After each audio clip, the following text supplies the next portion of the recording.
नमस्कार मित्रांनो, भ्रमंती या चॅनलमध्ये आपलं स्वागत आहे। या चॅनलद्वारे आपण विविध धार्मिक स्थळ, ऐतिहासिक स्थळ, पर्यटन स्थळ यांना भेटी देत असतो। आज आपण अशाच एका नवीन ठिकाणाला भेट देण्यासाठी जाणार आहोत। आजच्या भेटीसाठी हा आमचा ग्रुप या ठिकाणी निघालेला आहे। आजचं हे जे ठिकाण आहे हे महाराष्ट्र राज्यातील जव्हार या शहरापासून अगदी 16 किलोमीटर अंतरावर असलेले ठिकाण आहे। हे जे ठिकाण आहे हा एक किल्ला आहे ज्याचं नाव आहे भूपतगड। चला तर आपण आज हा किल्ला प्रत्यक्ष जाऊन बघूयात।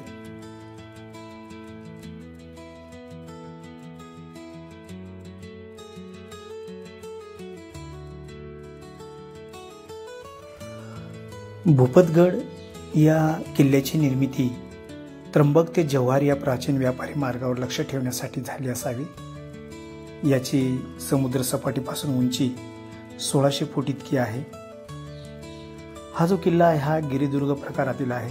चढाईची श्रेणी सोपी आहे।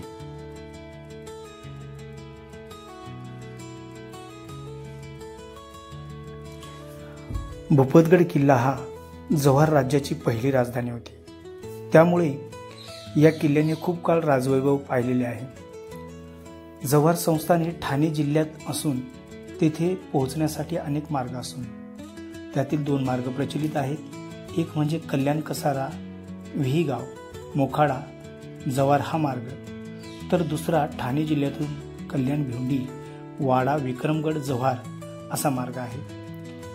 भूपतगडला येण्यासाठी ठाणे जिल्ह्यातील कुर्लोट गावामार्गे ही वाट आहे, मात्र ही वाट खडी चढायची आहे। जव्हारवरून चोथ्याचा पाडा, केळीचा पाडा, पवारपाडा अशी छोटी आदिवासी गावं पार करत माणूस 16 किलोमीटरवरची झाप गावात येऊन दाखल होतो।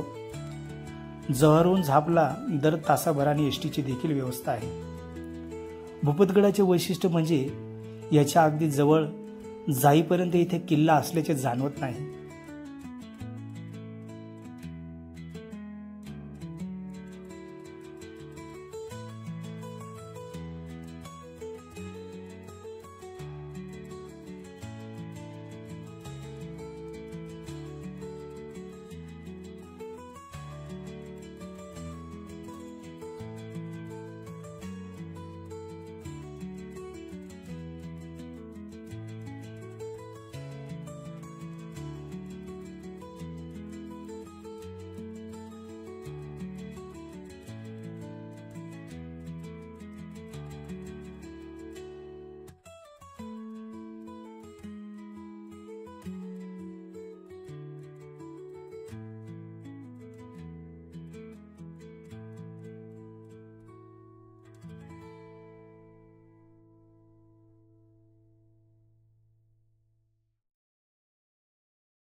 त्यामुळे झापवरून भूपतगडच्या पायथ्याला वसलेल्या चिंचपाड्यापाशी दिशा विचारून किल्ल्याकडे जाण्याखेरीज दुसरा पर्याय नाही। चिंचपाड्याहून भूपतगडच्या पहिल्या पठारापर्यंत जीप जायला असा कच्चा रस्ता तयार झाला असून इथे एक झेंडा लावलेला आहे। झेंड्याच्या शेजारी पाषाणात कोरलेली पावले आहेत। स्थानिक ग्रामस्थ या पावलांना नित्य नियमाप्रमाणे सीतेची पावलं असं म्हणतात। सीतेची पावले असलेल्या या पठारावरून गर्द झाडीने भरलेला भूपतगड दिसतो।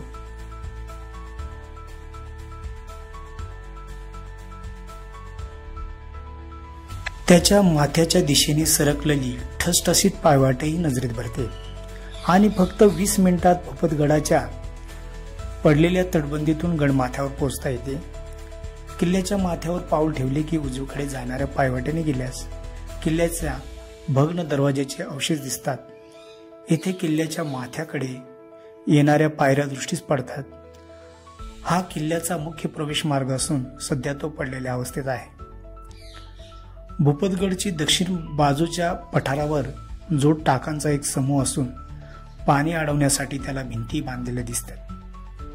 या टाकांच्या खालच्याच बाजूला एक तलाव असून त्याच्या काठावरही पाणी अडवण्यासाठी भिंतीची रचना केलेली दिसते.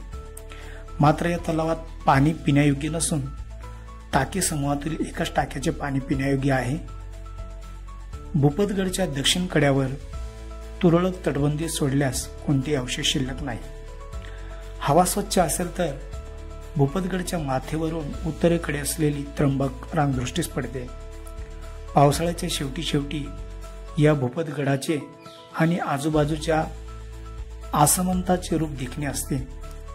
सोनकीच्या फुलांनी सजलेले भूपतचे पठार आणि त्याच्या माथ्यावरून दिसणारा पिंजाळ नदीच्या खोऱ्याचे विस्तीर्ण मुलूक, सूर्यमाळाचे पठार, खोडाळाचा प्रदेश, हा भाग म्हणजे डोळ्यांसाठी जणू पर्वणीच वाटते.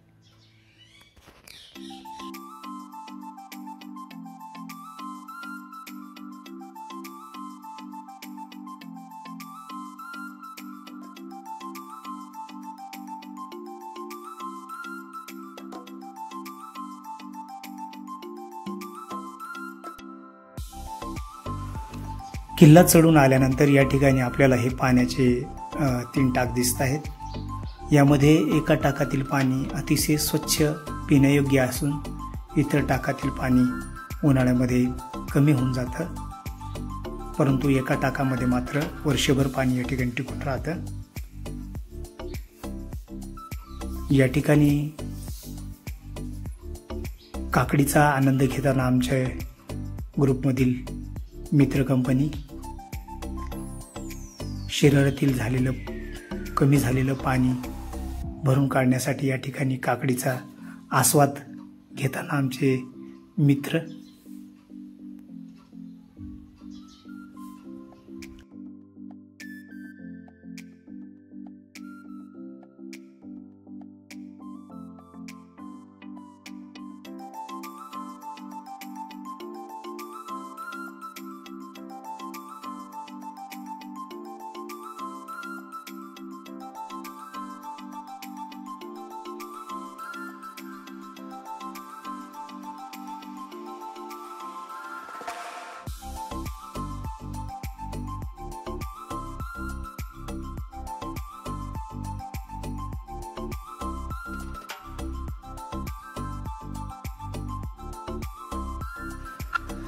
किल्ल्यावर तटबंदीच्या भागात आल्यानंतर आपल्याला या ठिकाणी पिंजल नदीचं खोरं दिसत आहे. अतिशय सुंदर अशी ही नदी आपल्याला या खोऱ्यातून वाहताना दिसत आहे. आपण बघू शकता, खूपच मोठी अशी ही नदी आहे.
आता आपण किल्ल्यावर असलेला जो पडका वाडा आहे त्या पडक्या वाड्याकडे जात आहोत. या ठिकाणी हा वाडा आपल्याला अतिशय भग्न अवस्थेत असल्याचं दिसून येत आहे.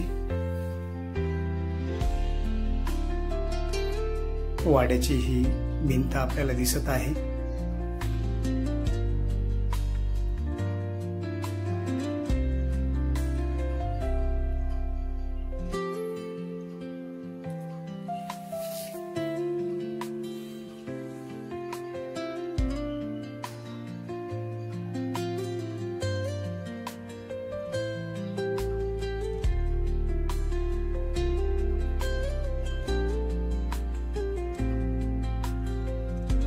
आपण बघू शकता या ठिकाणी ही वाड्याची भिंत आहे आणि या पडलेल्या भिंतीवरून या ठिकाणी मी आपल्याला दाखवत आहे.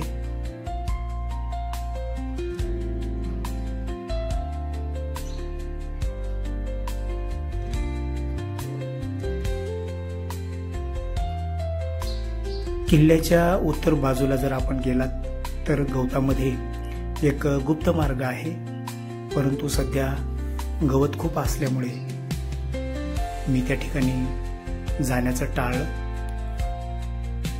आपण बघू शकता पिंजळ नदीचं एक खोरं, अतिशय सुंदर असं हे खोरं आपल्याला किल्ल्याच्या तटबंदीवरून दिसत आहे.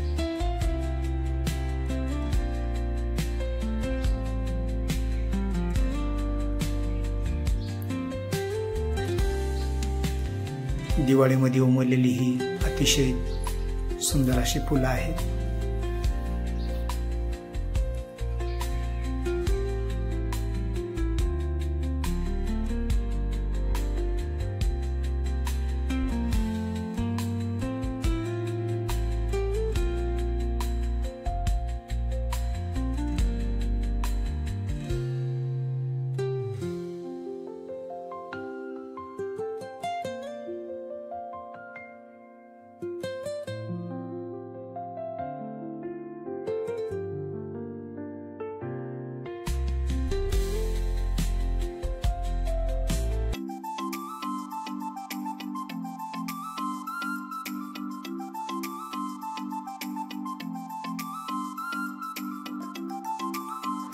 मित्रांनो, किल्ला आपला आता बघून झालेला आहे आणि आपण आता किल्ल्यावरून खाली उतरणार आहोत. किल्ल्यावरून खाली उतरल्यानंतर आपण पिंजळ नदीवर असलेला जो काही धबधबा आहे तो धबधबा या ठिकाणी बघण्यासाठी आलेला आहोत. आपण बघू शकता अतिशय सुंदर असा हा धबधबा आहे. नक्कीच आपण या ठिकाणी या आणि या धबधब्याचा देखील आनंद घ्या. आजचा व्हिडिओ आपणास कसा वाटला ते मला कमेंट्स करून जरूर कळवा. व्हिडिओ जर आवडला तर व्हिडिओला लाईक करा, शेअर करा, कमेंट्स करा आणि यासारखे नवीन नवीन व्हिडिओ पाहण्यासाठी भ्रमंती या चॅनलला सबस्क्राईब करा, जेणेकरून या चॅनलवर येणारे नवीन नवीन व्हिडिओज आपल्याला बघायला मिळतील. पुन्हा भेटूया अशाच एका नवीन व्हिडिओसोबत. तोपर्यंत मजेत राहा, खुश राहा, आनंदी राहा, विशेष म्हणजे फिरत राहा. धन्यवाद.